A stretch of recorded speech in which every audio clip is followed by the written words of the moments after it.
Премиерот Никола Груевски и министерот за здравство Никола Тодоров вечерва ги посетија повредените деца во сработната сообраќајна несреќа која попладнено се случи во Кичевско.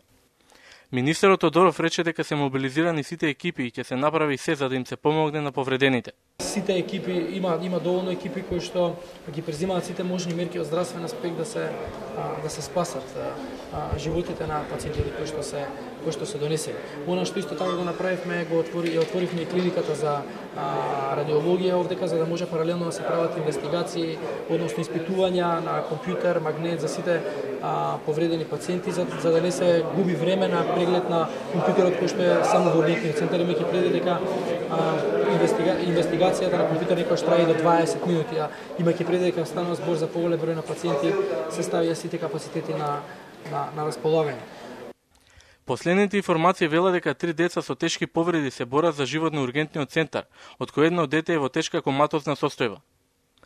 Ангажирани се сите возила на брза помош од Штип, Кочани, Делчево и Македонска Каменица. На работа се викнати сите доктори, а дополнително специјално за оваа несреќа отворена е клиниката за радиологија, за да може да се снимат повредените.